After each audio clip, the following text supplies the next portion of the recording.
Illana Burk, CEO of Your Life's Workshop, coach to entrepreneurs and solopreneurs across dozens of industries, and host of Good Business.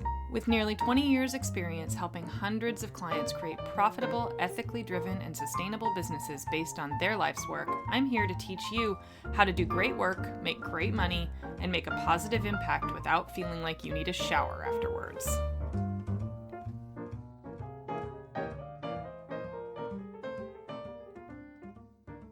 Hi everybody, today's episode is all about not you.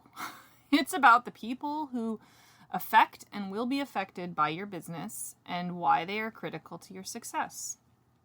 See, while you're over there building your big, beautiful, magical dream, the people in your life will still be out there just chilling, living their lives, setting their own goals, meeting their own needs, and relying on you to be, well, you.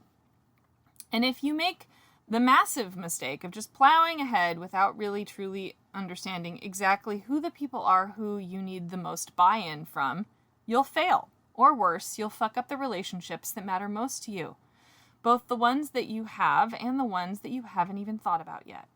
So in this episode, I'm going to walk you through how to think about establishing your stakeholders and the steps that you need to take to do so, and how to make decisions based on who they are without compromising those big fat dreams we were talking about. It's going to be more fun than it sounds, I promise. So first, let's do this, okay? Today, the first thing I want you to do is make a list of everyone you can think of who might be affected by the biggest version of your work that you can think of. The first step is to think about a rough picture of your biggest vision. Are you a traveler? Do you lead the masses, work one-on-one with a few people?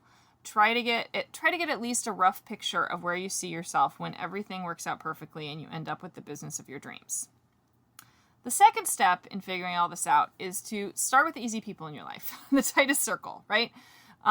Your spouse, your friends, your kids. Next, think about that big vision and work backwards. Who will you need to help you get there, and who will support you along the way once you do get there? So this can be mentors, this could be coaches, this could be an accountant, this could be a bookkeeper, this could be marketing help. Basically, figure out what you're going to need to get to that thing.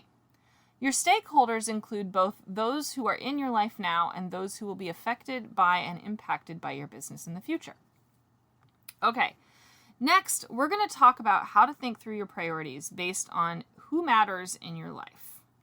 Knowing this will help you set agendas, establish strategy, and not fuck up your life while you're chasing your big business dreams. Okay? Sound good? Yes? Here's what I mean. If your spouse and your kids are the people who matter most to you, and planning for a new product launch or something, and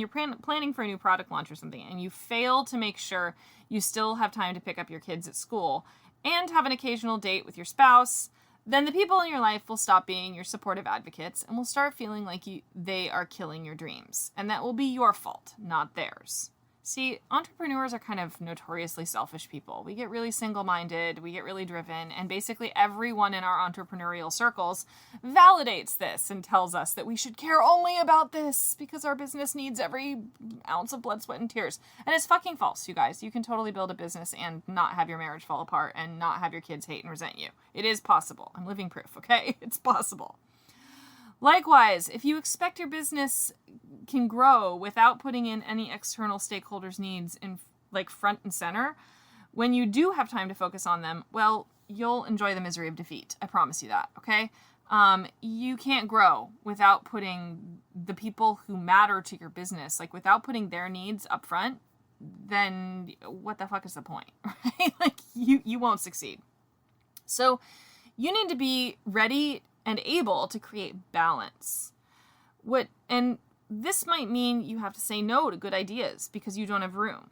Or it might mean that you occasionally have to ask for help from your internal people to help your external ones. Or vice versa. I've had moments where I ask a client to forgive me, but I'm going to have to cancel because my 4-year-old needs me more than they do. That's how you ask your external stakeholders how to help you help your internal ones so that you can continue to be strong for both of them. Chew on that. Then do this next. First, look at your time. What does your life schedule look like in relation to the stakeholders you've established? Where are the hours that have to be devoted to your internal stakeholders and your external ones? What time-based commitments are you unwilling or unable to relinquish for the sake of your business's growth? Really look at it, because I promise you there's things you're not going to want to miss, even though you're trying to build your dream. Then there's the things that you absolutely cannot miss. You need a root canal. You have to get a fucking root canal, right? So then think about how much time and energy the most successful version of your business might need. It sounds simple, this one, but it isn't. If you have a full client roster, how much time will you need to fulfill your obligations to them? How accessible will you be during off times? What kind of communication boundaries do you need to set up to make sure you don't mess up? And how much help do you anticipate having? And by the way, this is one where I love hearing new entrepreneurs just fuck this up completely. I shouldn't say I love it. That would be kind of schadenfreude, but it's not it. It's more like I'm sort of amused by how many people get this wrong. They're like, well, I'll just hire out my social media, and I'll just hire out this, and I'll just hire out that. You won't. You won't hire all those things out. You'll hire some of them out. But by the time you're successful, you'll realize a lot of that stuff is actually not as hard as you think it is right now. And it's not as time consuming, and you won't want to pay for it. And then when you get really successful, sometimes you will want to pay for it, and you'll have no idea how much scope, how much time it will take to manage those people, how much effort it takes to actually do the work that they need. You don't know all that information yet, so you need to make sure you're always building in buffers. But the most important thing, again, is balance. It's all about balance. Notice where you're going to need to create balance. Notice that if you, let's say you're somebody who takes forever to do bookkeeping, you're going to need to hire a bookkeeper, and you're going to also need to know that in the meantime, that's going to swallow a lot of extra time for you before you can afford to hire one. So you have to really think through all these different components of your work and of your internal stakeholders, your spouse, your kids, your friends, the relationships that matter to you that you don't want to sacrifice for your big dream. Or you need to at least be ready to say to them, hey, for the next year, I'm going to be a shitty friend. And I'm hoping you can be okay with that because I really need your support. And this is how you can support me in that. You can be forgiving when I don't make it to dinner parties. You cannot ask me to do some of the things that I used to do. You can help me by supporting me when I want to hire a housekeeper because I can't do the stuff around the house that I used to be able to do. That's how you verbalize and vocalize your preferences and your desires. You can do this, okay? And in our next episode, we're going to talk about the next steps of how to actually market effectively with all of this in mind. Thanks for joining me, everybody. We'll see you all next time. Bye. Thanks so much for hanging out with me today. For more information, visit thegoodbusiness.co or yourlifesworkshop.com.